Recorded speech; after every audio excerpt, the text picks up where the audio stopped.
Grief does funny things to ruthless men. It doesn't make them soft. It makes them hollow. Lincoln buried his wife 3 years ago, leaving a piece of his rotting soul in the dirt with her.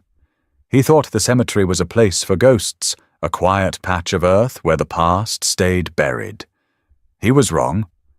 When a notoriously cold crime boss finds a bruised, freezing girl aggressively defending his dead wife's headstone, the shadows crack wide open. This isn't a fairy tale. It's a reckoning. Rain slashed against the granite angels of St. Jude's Cemetery, washing the soot of the city into the manicured grass. Lincoln Costa stood 20 feet from the family plot, water soaking through the shoulders of his bespoke wool coat. He didn't feel the chill. He hadn't felt much of anything since Noreen's heart monitor flatlined 36 months ago. Funerals in his world were theatrical productions. Black cars, fake tears, enemies shaking his hand while calculating how quickly they could carve up his territory. But the anniversaries were quiet. On this day, Lincoln came alone. No bodyguards, no trailing black SUVs, just a widower standing in the downpour punishing himself with the silence. He stepped onto the gravel path, the crunch of his Oxfords heavy and rhythmic. Lightning flared briefly, turning the midnight graveyard into a stark, washed-out photograph. That was when he saw her. A shape huddled tight against the polished black marble of Noreen's headstone. Lincoln stopped. His hand instinctively slid beneath his coat fingers, brushing the cold steel of his holster. Rival syndicates didn't typically send assassins to graveyards, but Lincoln hadn't survived this long by banking on human decency. He moved silently, closing the distance. As he got closer, the shape resolved into something pathetic. Not a hitman. A girl. She was sitting in the mud, her knees pulled to her chest, shivering so violently her teeth audibly clicked. She wore a thin, torn denim jacket completely saturated. Her dark hair was plastered to her skull. In her right hand she gripped a heavy, rusted iron pipe. Lincoln stepped into her line of sight. She scrambled backward, pressing her spine against the marble. She didn't scream, but her grip on the pipe tightened until her knuckles turned a stark, bone white. The streetlights from the distant avenue caught the bruising around her left eye, a nasty mottled purple that spoke of a recent, brutal impact.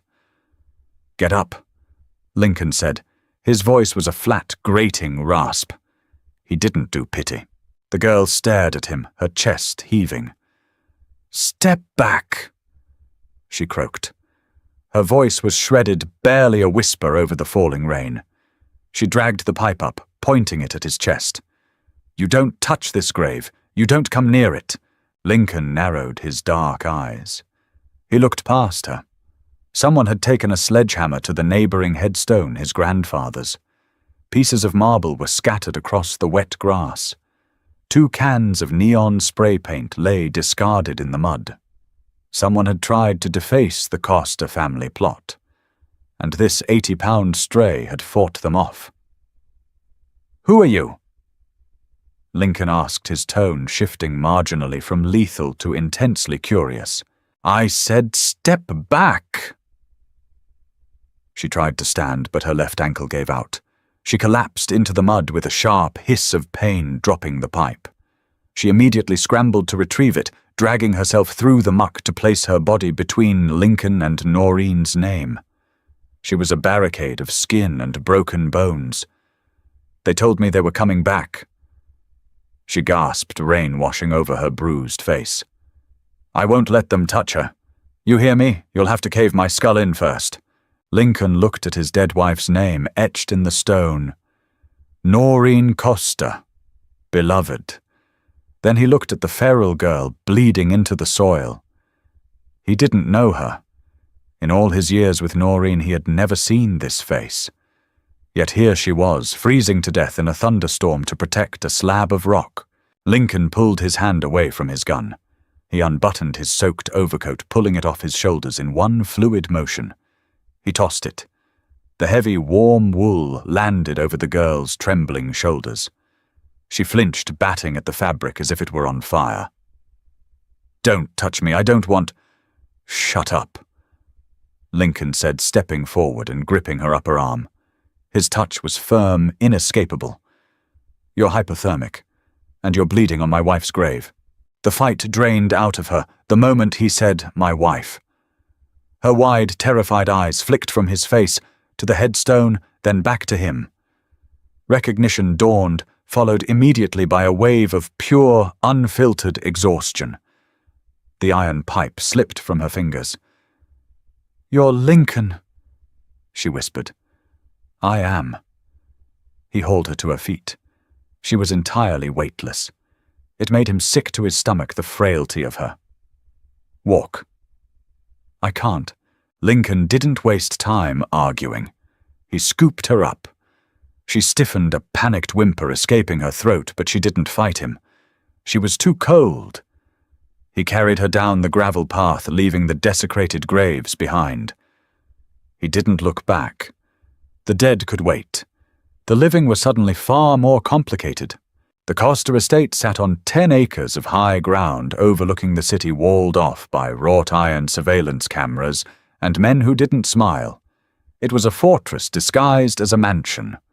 Lincoln carried the girl through the front doors, ignoring the alarmed look on his head of security's face. Boss? Paul stepped forward, his hand hovering near his earpiece. You want I should call a doctor? Call Dr. Evans. Tell him to bring a suture kit and a concussion protocol.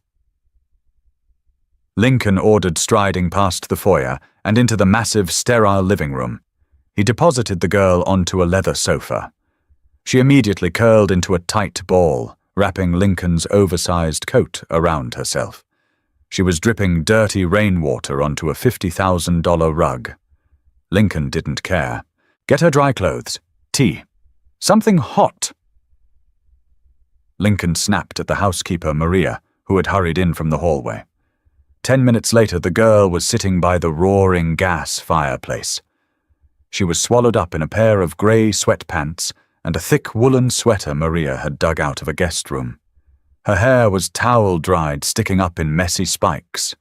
The bruising on her face looked worse under the harsh, recessed lighting. Her lip was split. Lincoln sat in an armchair opposite her, a glass of amber liquid resting on his knee. He hadn't changed out of his wet suit. He just watched her. She stared into the flames, her hands wrapped tightly around a ceramic mug of tea. The shaking had subsided to a dull, constant tremor. Name, Lincoln said. She didn't look at him. Hazel. Hazel Brooks. Why were you at St. Jude's, Hazel Brooks? Hazel took a slow sip of her tea.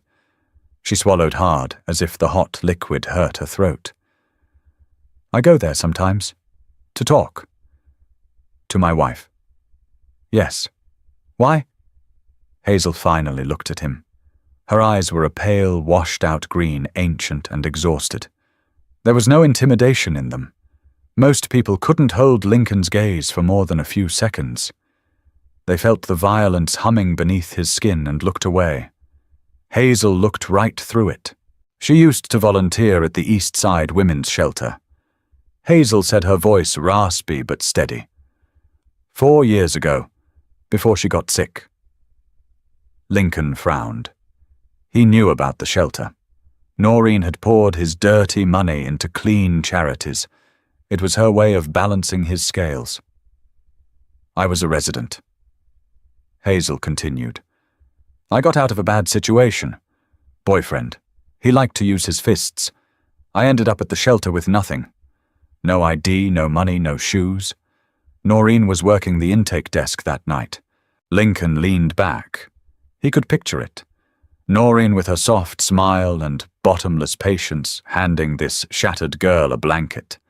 It felt like a lifetime ago, a different universe. She didn't just process my paperwork, Hazel said, staring back into the fire. She sat with me. She held my hand while the police took my statement. She bought me clothes out of her own pocket. When I finally got a job waiting tables, she paid my first and last month's rent for a studio apartment. Hazel's voice cracked. She took a shuddering breath. She checked on me, every week, until she didn't. Lincoln gripped his glass tighter. The ice clinked sharply. She got sick. I know, Hazel said softly. I tried to visit her at the hospital, but your men wouldn't let me onto the floor. I wasn't family. I was just some street trash. Lincoln remembered the heavy security during Noreen's final weeks. He had been terrified of his enemies using her as leverage. He had locked down the entire oncology ward. Nobody got in without his explicit approval. He had kept Noreen safe from bullets only for the cancer to hollow her out from the inside. So you go to her grave, Lincoln said, his voice dropping an octave. Every Tuesday, Hazel said, and today, because it's the anniversary. And the men with the sledgehammer. Hazel's jaw tightened. 3 kids, looked like bangers from the south side. They were laughing, spraying paint on the statues. When they moved toward Noreen's stone, She shrugged a stiff, painful movement. I found a pipe. They beat you. I broke one of their jaws. Hazel replied, a flicker of dark pride in her eyes. They hit me a few times and ran off. Lincoln stared at her. She was a ghost of a girl, a bruised reed, but she had thrown herself in front of a sledgehammer for a woman who was already dead. It defied his logic. In Lincoln's world, loyalty was bought with blood or money. It was transactional. Once you were gone, the loyalty vanished. You're a fool, Lincoln stated coldly. They could have killed you. Hazel let out a short, cynical laugh. It was a dry, hollow sound. So what? My life isn't exactly a prize, Mr. Costa. I owe Noreen. She gave me my life back. The least I could do was protect her name. The front door chimed, and moments later Dr. Evans was escorted into the room. He patched Hazel up with clinical efficiency. 2 stitches in her eyebrow, an ice pack for her cheek, a brace for her sprained ankle. Hazel didn't flinch once. She stared blankly at the wall detached from her own body. When the doctor left, Lincoln stood up. Maria prepared a room for you down the hall, he said. You'll stay here tonight? I'll have Paul drive you home tomorrow. Hazel shook her head. I don't need your charity. I just needed to get warm. It's not a request, Lincoln said, his tone turning absolute. Those punks saw your face. If they know who you were protecting, they might come looking for you. You stay. He didn't wait for her to argue. He turned and walked to his study, closing the heavy oak door behind him. He poured himself another drink, staring out the window into the driving rain. He had brought a stray into his fortress. He told himself it was just a practical measure, repaying a debt on his wife's behalf. But deep down he knew the truth. For the first time in 3 years, the house didn't feel entirely like a tomb. Sleep was a luxury Lincoln rarely afforded himself. When he did close his eyes, he usually saw blood. Tonight was no different. At 3 a.m., the house was submerged in a suffocating silence. Lincoln sat at the expansive granite island in the kitchen, bathed in the blue glow of a tablet. He was reviewing shipping manifests for the docks, but the numbers were blurring together. A faint sound broke the quiet. The padding of bare feet on hardwood. Lincoln didn't reach for his gun. He just looked up as Hazel shuffled into the kitchen. She looked worse than she had hours ago. The bruising had settled into a stark, ugly black across her cheekbone. She favored her right leg, dragging the braced left ankle slightly. She stopped when she saw him clutching the edges of the oversized sweater. Did I wake you? She asked, her voice raspy from sleep and trauma. I don't sleep, Lincoln replied, turning off the tablet. Thirsty. She nodded. Lincoln stood fetching a clean glass from the cabinet and filling it with filtered water from the fridge. He set it on the island. She limped over and took it, drinking it down in 3 long gulps. Nightmares? Lincoln asked. It wasn't a sympathetic question. It was clinical. He knew the signs. The wide, glassy eyes, the shallow breathing, the hypervigilance. Hazel set the glass down. Something like that. She looked around the cavernous kitchen with its stainless steel appliances and imported marble. It's too quiet here. I'm used to sirens, and neighbors screaming. You get used to the silence, Lincoln said. Eventually it just rings in your ears. Hazel looked at him. Really looked at him. She saw the dark circles under his eyes, the rigid set of his shoulders, the way he held himself like a man expecting an attack from his own shadow. You miss her, Hazel said softly. Lincoln's jaw tightened. Don't psychoanalyze me, Hazel. You don't know me. I know grief, she countered, leaning against the counter. She didn't back down. That lack of fear frustrated him and fascinated him in equal measure. It makes you mean. It makes you isolate yourself. You think if you care about anything else, it's a betrayal. I run a criminal syndicate. Lincoln said, his voice a low, dangerous rumble. I'm mean because it keeps me breathing. Hazel offered a small, sad smile. Noreen knew who you were, what you did. She chose to look past it. No, she didn't.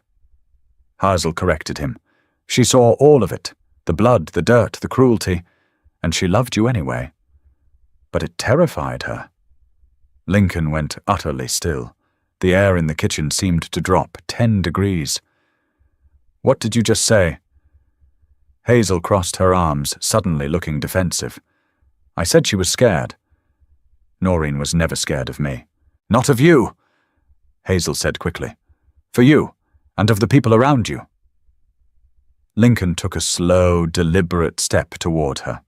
The mob boss had fully replaced the grieving widower. His eyes were cold, calculating. Explain. Hazel swallowed hard, stepping back slightly, but she held her ground. The last time I saw her, before she got really sick and went into the hospital, she came to my apartment. She looked exhausted, paranoid. Noreen didn't get paranoid. She was pragmatic. She was terrified, Lincoln, Hazel insisted, using his first name without permission. She told me she found something, in your home office, while you were out of town in Chicago. Lincoln's mind raced. Chicago. 4 years ago, he had gone to settle a dispute with a Midwestern outfit. He had been gone for 5 days. What did she find? Lincoln demanded, his voice barely a whisper. I don't know, Hazel said. She wouldn't tell me. She said it was better if I didn't know. Lincoln scoffed, a harsh, dismissive sound. You're lying. Noreen would have come to me. If someone in my crew was threatening her, or if she found something dangerous, she would have told me. She couldn't. Hazel fired back, her own anger finally rising to match his. Because it implicated someone you trusted. She said if she told you, it would start a war. A war you couldn't win from the inside. Lincoln slammed his hand flat against the granite countertop. The sharp crack echoed like a gunshot in the silent house. Hazel flinched, but she didn't retreat. Give me a name, Lincoln growled. She didn't give me a name. Hazel shouted back, her chest heaving. She just gave me a box. Silence crashed back down upon them, heavy and suffocating. Lincoln stared at the bruised, broken girl in front of him. A box. Hazel nodded, her breathing shallow. She wrapped her arms around herself, suddenly looking very small. A small safety deposit box key and a sealed envelope. She made me swear on my life that I wouldn't open it. She said to keep it hidden. If she died from the cancer, she told me to throw it in the river. And if she didn't, if something happened to her before the cancer took her, I was supposed to mail it to a journalist at the Tribune. Lincoln felt a cold sweat break out along his spine. The room was spinning just slightly. The foundation of his reality, the narrative he had clung to for 3 agonized years, was beginning to fracture. Noreen had died of stage 4 lymphoma. The doctors had been clear. It was tragic, it was natural, it was unstoppable. But if she had found something, if she was threatening to expose someone in his inner circle. Where is the box?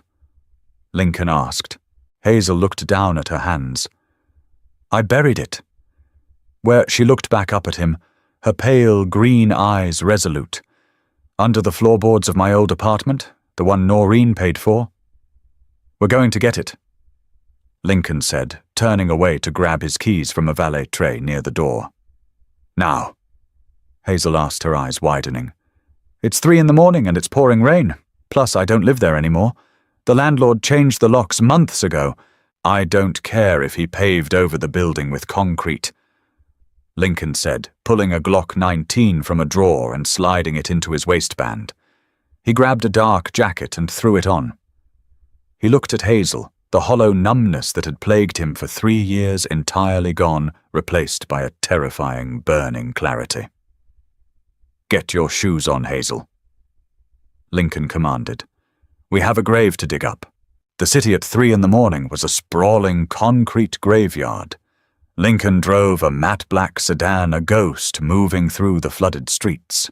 The heavy, rhythmic thump of the windshield wipers was the only sound inside the cabin. Hazel sat in the passenger seat, drowning in his oversized jacket. She stared out the window, watching the neon signs bleed into the wet asphalt. She hadn't asked where they were going or how they would get in. She just pointed directions with a bruised, trembling finger. Take the next exit, she said quietly. It's off 4th and Ridge. Lincoln banked the wheel. The car slipped seamlessly into a neighborhood the city had long forgotten. Streetlights flickered and died above cracked pavements. Scaffolding gripped the sides of decaying brick facades like metal cages. It was a place where people disappeared. He pulled the car onto a narrow, debris-choked alleyway and killed the engine. The silence rushed back in, heavy and expectant.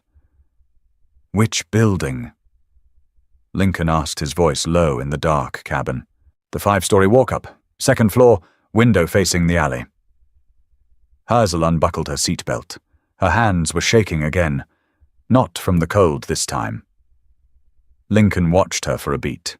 He reached over and hit the door lock. You wait here. It's my apartment. Hazel shot back, turning to face him. Her green eyes caught the faint glow of the dashboard. I know which floorboard it's under. You'll wake the whole block, tearing the place apart. I don't tear things apart. I take them apart. I'm coming with you. She unlocked the door and stepped out into the rain before he could argue. Lincoln swore under his breath. He stepped out, scanning the alley. 2 junkies were huddled under an awning near the dumpster.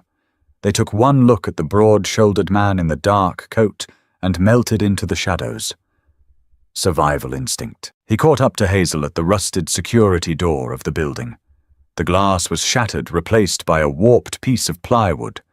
The intercom panel hung by a single red wire. Lincoln didn't bother looking for a key. He gripped the door handle, braced his boot against the frame, and pulled with a sharp, violent jerk. The rusted locking mechanism sheared off. The door groaned open, quietly. Lincoln murmured, drawing his gun. He held it down at his side, hidden by the folds of his coat, but ready. The hallway smelled of stale cabbage, cheap marijuana, and profound despair. The carpet underfoot was spongy with rot. Hazel led the way up the narrow stairwell, favoring her uninjured ankle. She moved with practiced silence, a ghost in her own right. They reached the 2nd floor.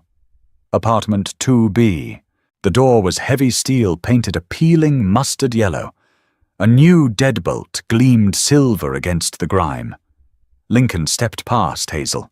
He produced a set of tension wrenches from his pocket.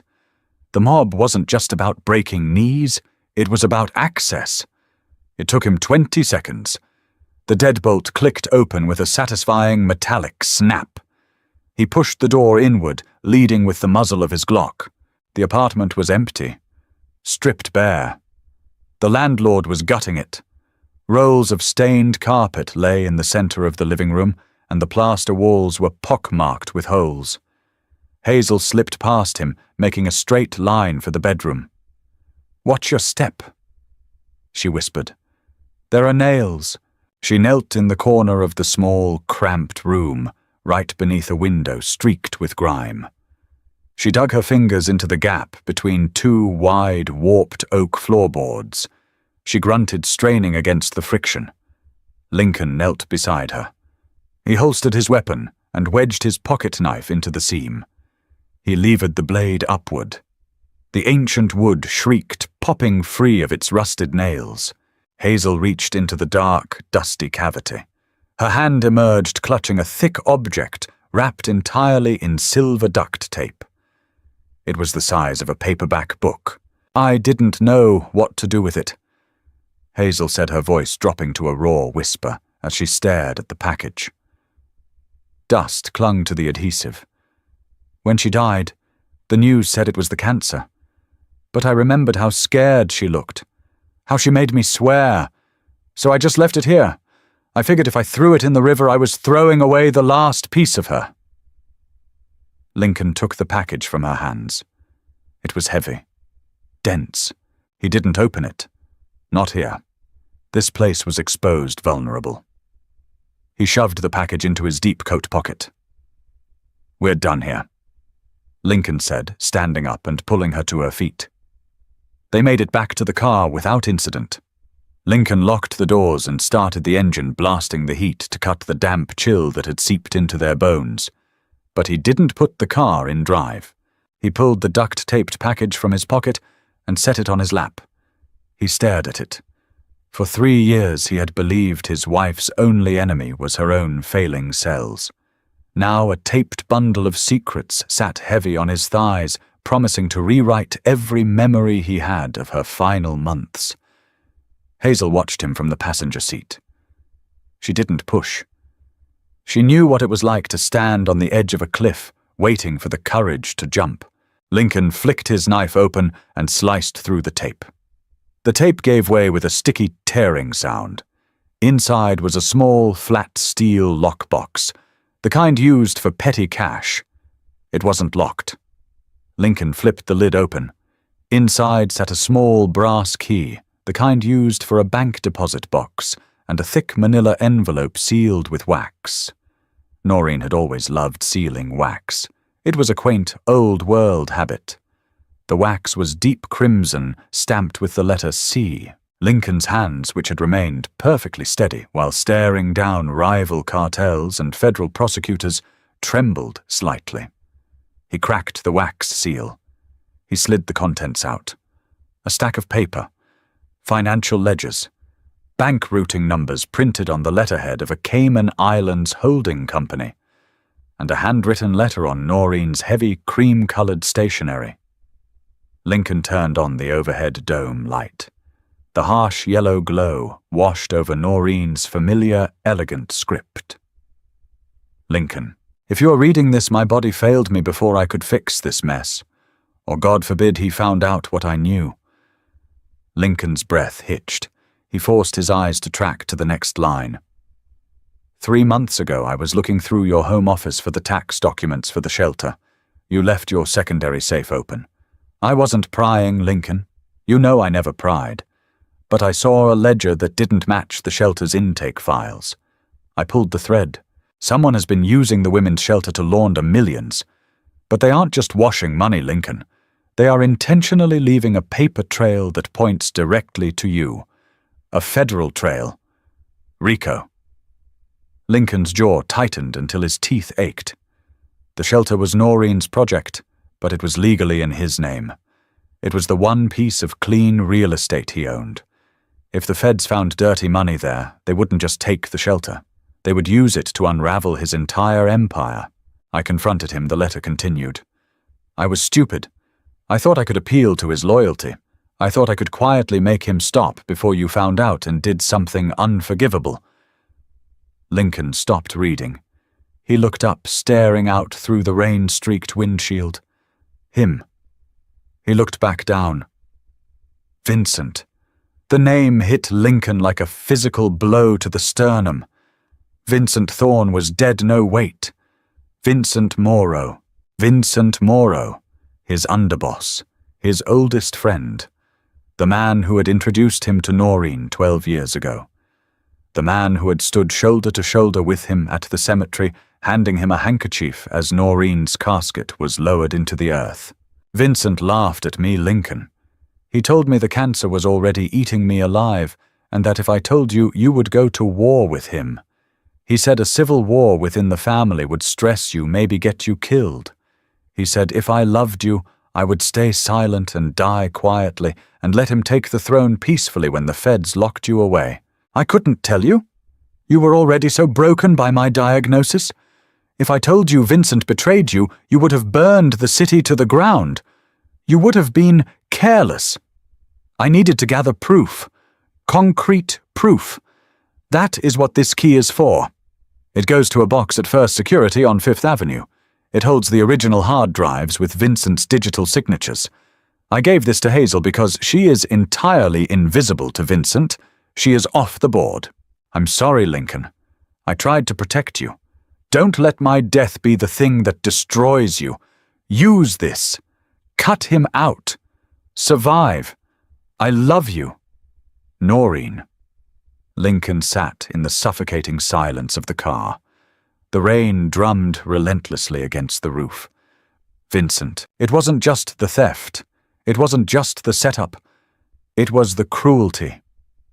Vincent had cornered a dying woman, weaponizing her love and her terminal illness to keep her silent. He had let Noreen carry the crushing weight of his betrayal to her grave, entirely alone. Lincoln folded the letter. His movements were slow, mechanical. He placed it back into the envelope, tucked the envelope into the lockbox, and set the box on the center console. Hazel was watching him. She had seen men break before. She knew the signs of an impending explosion. But Lincoln didn't explode. He didn't scream. He didn't smash his fists against the steering wheel. Instead, a chilling, absolute calm settled over his features. The hollow emptiness that had haunted his eyes for 3 years vanished. It was replaced by a dark, fathomless void. Lincoln. Hazel whispered. Lincoln turned his head slowly to look at her.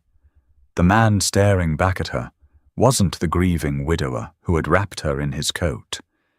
He was the apex predator of the city's underworld fully awakened. "You did well, Hazel," Lincoln said. His voice was smooth, stripped of all emotion. "You protected her. You kept your promise." "What did she say?" Hazel asked, her voice trembling slightly. "She gave me a name." Lincoln shifted the car into gear. "And a purpose." "What are you going to do?" Lincoln pulled the sedan away from the curb. The tires hissed against the wet asphalt. He didn't look back at the rotting apartment building. He was already looking miles ahead.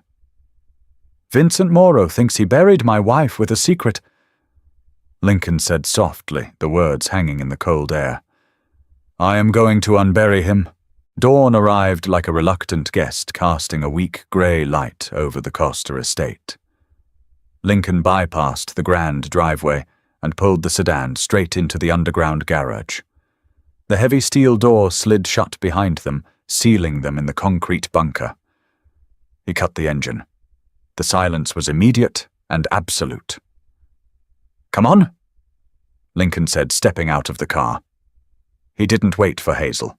He was already moving toward the private elevator that led to his study. Hazel scrambled out her bruised ankle, protesting the sudden movement. She hurried to keep up. The adrenaline of the night was wearing off, leaving behind a bone-deep ache and the sharp realization that she had just crossed a line she could never uncross. She was walking side by side with the head of the Costa family, holding the key to a mafia civil war. The elevator doors opened into Lincoln's sprawling office. Dark mahogany leather bindings and bulletproof glass overlooking the city. It was the room of a man who ruled. Paul was already there. The head of security stood by the large desk, nursing a black coffee. He took one look at Lincoln's face and set the mug down. Paul had been with the family for 20 years. He knew the difference between Lincoln's grief and Lincoln's wrath. "Boss." Paul said, his posture straightening. "You went out. Lock the gate." Lincoln ordered, tossing his wet jacket onto a chair. He walked behind his desk, pulling the small brass key from his pocket and setting it on the leather blotter. Nobody comes onto the property. Cut the external camera feeds from the cloud and route them entirely to the internal server. Pull the guards from the perimeter and put them at the doors. Arm them with long rifles. Paul didn't blink. Are we under attack? We are preparing for one. Lincoln replied. He looked up, his dark eyes locking onto his head of security. Where is Vincent right now? Paul frowned, clearly thrown by the question. Mr. Morrow, he's at his place in the Heights. He has the sit-down with the Harbor Union reps at noon. You want me to pull him in? No. Lincoln opened a heavy desk drawer and retrieved a satellite phone, tossing it onto the desk. I want you to put eyes on him. Send 2 men you trust with your life. Not family men. Independent contractors. I want to know where he goes, who he speaks to, and what he eats for breakfast. If he heads toward the airport, you shoot out his tires. Paul's jaw tightened. In the hierarchy of the syndicate, Vincent Morrow was untouchable. He was family. An order to surveil the underboss and potentially fire upon him was a declaration of war. Understood, Paul said quietly. He didn't ask questions. He didn't hesitate. He turned and walked out of the office to make the calls. Lincoln watched him go, then turned his attention back to Hazel. She was standing awkwardly by the elevator doors, hugging herself. In the harsh morning light, she looked incredibly fragile. The bruise on her cheek was a vibrant, ugly purple. Sit down, Hazel, Lincoln said, gesturing to a heavy leather chair opposite his desk. She limped over and sank into the upholstery. She looked at the brass key resting on the desk. You're going to kill him. It wasn't a question. I am going to dismantle him, Lincoln corrected gently. Vincent spent 3 years building a federal trap for me while pretending to mourn my wife. A bullet to the back of the head is too quick. I need the hard drives. I need to see the architecture of his lie. And me? Hazel asked. Her voice wavered. What happens to me now? Lincoln leaned forward, resting his forearms on the desk. You have a choice. I can give you a bag of clean cash, a new passport, and a car. You can drive away right now. Start over somewhere warm. Vincent doesn't know you exist, and as long as you stay quiet, he never will. Hazel stared at him. And the other option? You stay here, Lincoln said flatly. In this house, behind my guards and my gates. Until this is finished, it's safer, but it means you are fully in it. Hazel looked down at her hands. Her knuckles were still scraped from the iron pipe at the cemetery. She thought about her tiny, miserable apartment. She thought about the waitressing job that barely paid for groceries. She thought about Noreen sitting with her in the sterile clinic room, wiping away her tears and telling her she was worth saving. She looked back up at Lincoln. Her pale green eyes were hard. I'm staying. Lincoln studied her face. He saw the stubborn set of her jaw, the refusal to look away. She was a broken thing, but she wasn't weak. Maria will bring you breakfast, Lincoln said, opening his laptop. Eat, sleep, do not leave the house. Where are you going? Lincoln picked up the brass key, the metal catching the faint morning light. The bank opens at 9. I have a withdrawal to make. First Security Bank catered to the kind of wealth that demanded absolute discretion. There were no teller lines, no chained pens, no screaming children. Just polished marble floors, hushed voices, and men in tailored suits who guarded secrets for a living. Lincoln walked through the heavy glass doors at exactly 9:02 a.m. He wore a charcoal grey suit freshly pressed, hiding the Glock resting comfortably in his shoulder holster. He looked like a wealthy hedge fund manager, a titan of industry. He didn't look like a man whose world was currently burning to the ground. The bank manager, a balding man named Mr. Harrison, greeted him immediately. Mr. Costa, an honor to see you so early, Harrison said, offering a practiced, oily smile. How can we assist you today? I need access to a box. Lincoln said, his voice entirely devoid of warmth. Box 408. Harrison's smile faltered slightly. He checked a tablet in his hands. Box 408. Of course, that box is registered to Mrs. Noreen Costa. My deepest condolences again, sir. Do you have the physical key? We will need a death certificate and probate paperwork to transfer access standard policy. I have the key. Lincoln interrupted, producing the small brass object and holding it between his fingers. And I am not transferring access. I am opening my dead wife's box. Now. Lincoln didn't raise his voice. He didn't need to. The quiet, terrifying gravity in his tone sucked the air out of the room. Harrison swallowed hard, nodding quickly.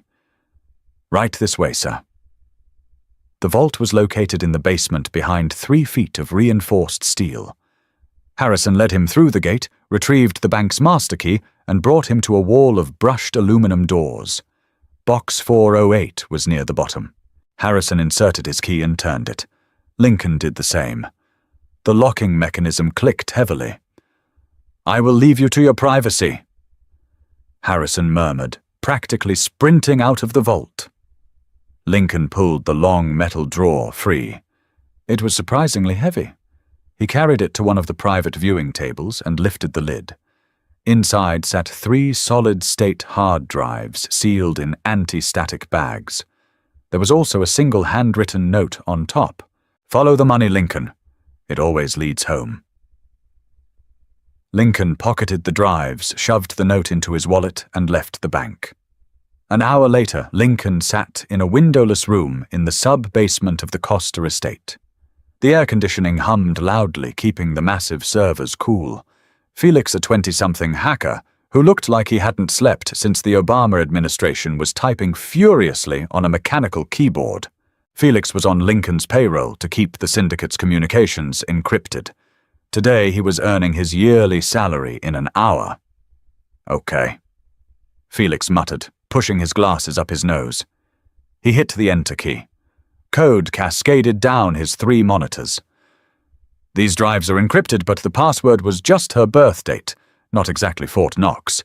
Unpacking the files now. Lincoln stood behind him, his arms crossed over his chest. What am I looking at? Give it a second. Boom. Okay. Spreadsheets. A lot of them. Felix clicked through a few folders, his eyes darting across the data. He let out a low whistle. Boss, this is bad. Show me. Felix pointed a nicotine-stained finger at the center screen. This is the ledger for the East Side Women's Shelter. These are the charitable donations, clean money. But look at these secondary deposits. He highlighted a column of numbers, hundreds of thousands of dollars trickling in on a weekly basis. Shell companies? Felix explained, pulling up a secondary window. Registered in Panama, the Cayman, Cyprus. The money funnels into the shelter's accounts as anonymous philanthropic grants. Then it gets immediately wired out to legitimate construction firms, contracted to build the new shelter wings. Construction firms owned by Vincent. Lincoln stated quietly. Exactly. Felix nodded. But here is the real kick in the teeth. The digital footprint for the wire transfers, the IP addresses authorize these movements from the shelter's accounts. Felix clicked a few more times. They bounce around, but the point of origin is routed directly through the router in your home office. Lincoln felt a cold, tight knot pull taut in his chest. If the IRS or the FBI audits the shelter. Felix continued, his voice dropping. They see millions of dirty cartel money coming in. And they see the authorizations to wash it through construction fronts coming from your personal laptop. It bypasses Vincent entirely. You are holding the bag. It's a textbook RICO setup. They'll seize everything you own and put you in a concrete box for the rest of your life. Noreen was right.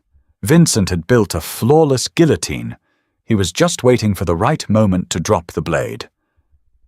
There's more, Felix said, clicking into another folder. This one contained audio files. Looks like she bugged his office before she got too sick. Let's see what we have. Felix clicked on a file dated 4 months before Noreen's death. Static hissed through the speakers, followed by the clinking of glasses. Then Vincent Morrow's voice filled the room. It was warm, jovial, the same voice that had toasted at Lincoln's wedding. "Lincoln is losing his edge." Vincent's recorded voice echoed. "The wife is sick. He's distracted, pumping all his cash into doctors and hospitals. It's pathetic. We run a business, not a hospice." Another voice spoke. Raspy older.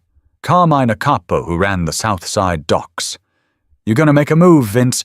I don't need to make a move." Vincent laughed. "I'm letting the feds make the move for me. I've got the shelter wired tight. Give it another year. Let her die. Let him grieve. When he is entirely isolated, I tip the alphabet boys. They raid his house, they find the digital trail, he goes away for life. I step up, keep the families united, and we double our margins without his outdated moral code getting in the way." The recording clicked off. Silence descended on the sub-basement.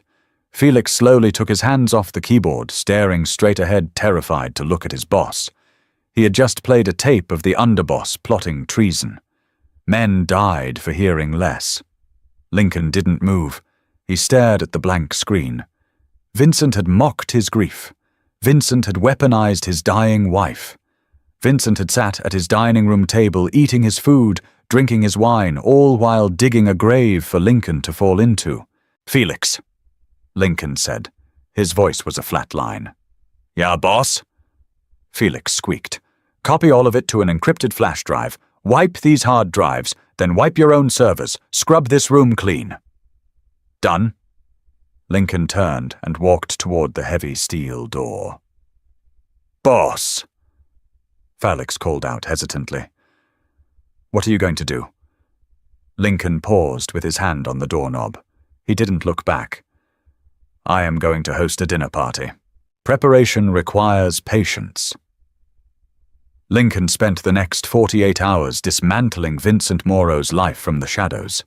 He didn't use guns or explosives. He used accountants' offshore proxies and leverage. Before Vincent even sat down for dinner, his bank accounts in the Caymans were drained. His construction fronts were quietly acquired by a shell corporation Lincoln controlled. His loyal men on the docks were paid double to take an unexpected vacation. Vincent was a king ruling over a kingdom of smoke. He just didn't know the wind had already blown it away. Thursday evening arrived, bringing a bitter, biting cold that frosted the windows of the Costa estate. The dining room was a cavern of dark wood and dim lighting, anchored by a massive mahogany table. Crystal glasses caught the low light of the chandelier. Upstairs, Hazel sat on the edge of her bed. The bruising on her face had faded to a sickly yellow, and the swelling was down. She wore a simple black sweater Maria had provided. She listened to the heavy tires of luxury SUVs crunching over the gravel driveway below. A knock sounded at her door. Lincoln stepped in. He wore a tailored black suit, utterly immaculate. He looked like a man going to a funeral. "They're here," Lincoln said. Hazel stood up. Her good ankle bore her weight easily now. "What do you want me to do? Stay here. Lock the door. Do not come down until I send Paul for you." She looked at him, searching his face for any crack in the armor. There was none. He was terrifyingly calm. "Lincoln, don't let him talk his way out of it. Noreen said he was a snake." "Snakes only bite when they have fangs, Hazel." Lincoln replied softly. "I've already pulled his." Lincoln turned and walked down the grand staircase. He entered the dining room just as Paul escorted Vincent and Carmine through the double doors. Vincent was a handsome man in his late 50s, with silver hair swept back and a bespoke navy suit. He smiled broadly, his teeth white and predatory. He opened his arms, walking toward Lincoln. "Lincoln, look at you." Vincent boomed, clasping Lincoln by the shoulders and kissing his cheek. "You look rested. I haven't seen you this sharp in months. The mourning period is lifting, yes." Lincoln offered a tight, brief smile. "Something like that. Sit, Vincent. Carmine." Carmine, older and heavier, grunted a greeting and took a seat. He looked uncomfortable pulling at his collar. He didn't like the Costa estate. It was too quiet. Maria served the first course in silence. Seared scallops over risotto. Vincent poured the wine himself, a $1,000 Barolo from Lincoln's cellar. He raised his glass. To family. Vincent toasted, looking Lincoln dead in the eye. And to the future. Lincoln picked up his glass. He didn't drink. To the future. For 20 minutes the room was filled with the clinking of silver against porcelain. Vincent did most of the talking. He complained about the harbour masters, discussed the rising costs of steel for his construction firms, and pitched a new racket involving the city's waste management contracts. Lincoln simply listened. He watched the way Vincent ate, greedy, entitled. He watched the man who had sat at Noreen's hospital bedside, holding her frail hand, all while counting the days until her heart stopped beating. "You're quiet tonight, Lincoln," Vincent noted, dabbing his mouth with a linen napkin. "More quiet than usual. Everything all right with the ledger I sent over the quarterly numbers for the shelter this morning?" "I saw them," Lincoln said. He set his fork down. The sound echoed sharply in the large room. "They were very clean, Vincent." Vincent smiled. "We run a clean operation over there, just like Noreen wanted." Lincoln didn't blink. He reached into his jacket pocket and pulled out a small silver flash drive. He set it on the polished mahogany table. He placed his finger on it and slowly slid it across the wood. It stopped exactly an inch from Vincent's plate. Vincent looked at the drive. His smile remained, but the corners of his eyes tightened. "What's this? A backup?" Lincoln said. "Of the real ledger." The room grew very still. Carmine stopped chewing. "I don't understand," Vincent said, a forced chuckle escaping his throat. "We only have one ledger, Lincoln." "There are two," Lincoln corrected, his voice dropping to a smooth, lethal register. "One shows charitable donations. The other shows $3 million of cartel cash moving through shell companies in Panama, washing through the shelter, and landing directly in your construction accounts. Accounts that I liquidated 3 hours ago, by the way." Vincent's face went entirely slack. The color drained from his cheeks, leaving him looking gray and suddenly very old. He glanced at Carmine, but the older capo was staring at his plate, sweating profusely. "Lincoln, you're mistaken."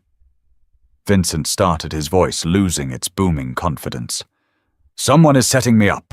If there's dirty money in the shelter, we need to find out who—" "I know who," Lincoln interrupted. "I have the IP logs. I have the wire transfers. I also have an audio recording of you and Carmine discussing how you were going to let my wife die so you could hand me over to the FBI. Carmine swore under his breath, pushing his chair back. Paul stepped out of the shadows by the door, a suppressed Heckler & Koch MP5 resting casually against his hip. Carmine froze. Vincent's breathing turned shallow. The mask of the loyal friend melted away, replaced by the cornered rat Noreen had warned about. He stared at Lincoln, his eyes darting frantically. "You can't do this," Vincent rasped. "I hold the union contracts. The other families answer to me. You kill me, you start a war you can't finish." "You don't hold anything, Vincent," Lincoln said. He finally took a sip of his wine. It tasted like ash. "Your bank accounts are empty. Your foreman took buyouts this afternoon. You are a broke old man sitting at my table eating my food." Vincent's hand twitched toward the inside of his jacket. Lincoln didn't reach for a gun. He just looked at Vincent with eyes entirely devoid of humanity. "Pull it. Give me a reason to make this slow." Vincent's hand stopped. He was trembling now. The reality of his absolute defeat crashed down on him. He looked at Lincoln, and in a final, desperate act of spite, he bared his teeth. "She was weak, Lincoln." Vincent spat spittle flying onto the table. She was weak, and she made you weak, crying over a charity while we built an empire. I did you a favor. I tried to cut the dead weight." Lincoln stood up. He didn't rush. He buttoned his suit jacket. He walked slowly around the edge of the table until he stood directly behind Vincent's chair. Carmine squeezed his eyes shut. "You underestimated her," Lincoln whispered, leaning down so his lips were inches from Vincent's ear. "She was stronger than you, and she beat you from the grave." Lincoln drew his Glock 19, pressed the muzzle to the base of Vincent Morrow's skull, and pulled the trigger. The suppressed shot sounded like a heavy staple gun. Vincent's head snapped forward, striking his dinner plate. Crystal glasses rattled. Blood pooled rapidly over the white porcelain, soaking into the risotto. Lincoln stepped back. His hand was perfectly steady. He looked at Carmine. The older man was violently shaking his hands, raised in surrender. "Look at me, Carmine," Lincoln commanded. Carmine opened his terrified eyes. "You are going to walk out of here," Lincoln said, his voice cold and precise. "You are going to go to the other captains. You will tell them Vincent was a federal informant stealing from the family. You will tell them I found out.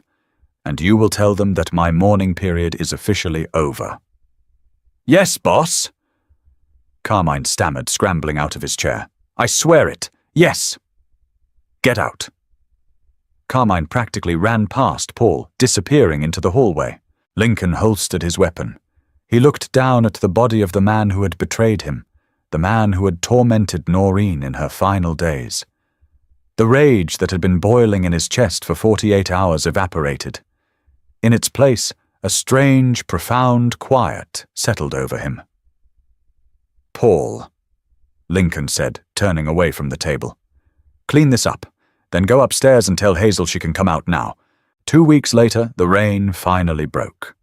A crisp, clear autumn sun hung over the city, casting long shadows across St. Jude's Cemetery. Lincoln walked down the gravel path. He wasn't wearing his heavy wool overcoat today. Just a simple black jacket over a dark shirt. His steps were even unhurried. Beside him walked Hazel. She moved without a limp. The bruises on her face were gone, leaving behind sharp, striking features and pale green eyes that were no longer clouded by exhaustion. She wore a tailored beige trench coat, a gift she had reluctantly accepted after Lincoln pointed out her denim jacket was ruined beyond repair. They reached the Costa family plot. The damage was gone. The shattered marble of Lincoln's grandfather's headstone had been replaced with a flawless new cut of granite.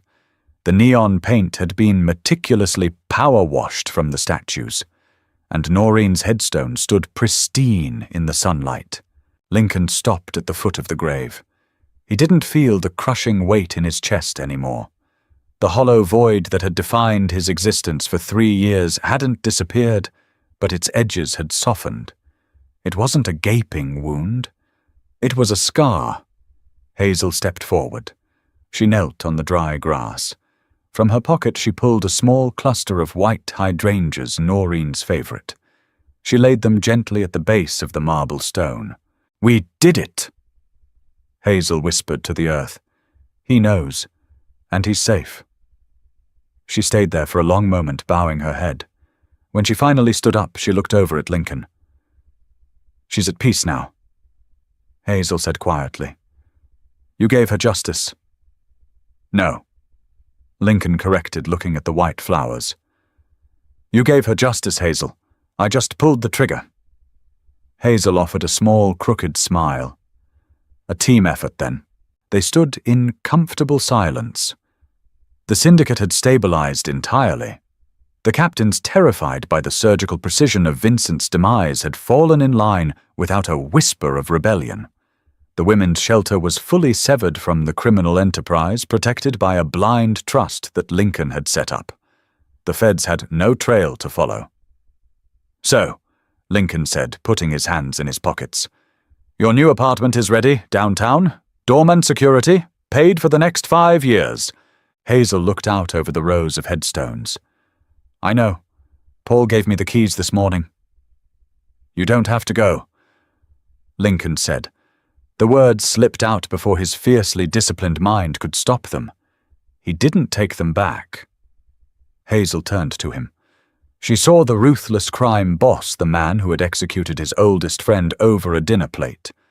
But she also saw the man who had carried a bleeding, nameless girl out of the mud and wrapped her in his coat. "I'm not built for your world, Lincoln," she said honestly. "I don't belong in a fortress. I spent too much of my life trapped in rooms I couldn't leave." "I know." Lincoln nodded slowly. "But my world owes you a debt it can never repay. If you ever need anything, if anyone ever looks at you the wrong way, I'll call you," Hazel promised. She stepped closer, and to Lincoln's surprise wrapped her arms around his torso in a brief, tight hug. Lincoln stiffened for a fraction of a second, before tentatively resting a hand on her back. She pulled away, her green eyes bright. "Take care of yourself, Lincoln. Don't let the silence ring too loud." "I won't," he said. Lincoln watched her turn and walk back down the gravel path, her steps light and free. She was a survivor, a stray who had walked through hell and come out the other side with her soul intact. Lincoln looked back down at Noreen's grave one last time. He touched the cool marble. "Goodbye, Noreen," he murmured. He turned his back on the ghost of his past, stepping off the grass and onto the path, walking out of the cemetery and back into the land of the living. If this dark, twisted tale of loyalty betrayal and slow-burn redemption kept you on the edge of your seat, smash that like button and subscribe to the channel right now. What was your favorite moment of Lincoln's cold, calculating revenge? Did Hazel make the right choice leaving the fortress? Drop your thoughts in the comments below and share this video with your friends who love a gritty, grounded mafia romance drama. Hit the notification bell so you never miss our next immersive storytelling experience. Thanks for watching and stay safe out there.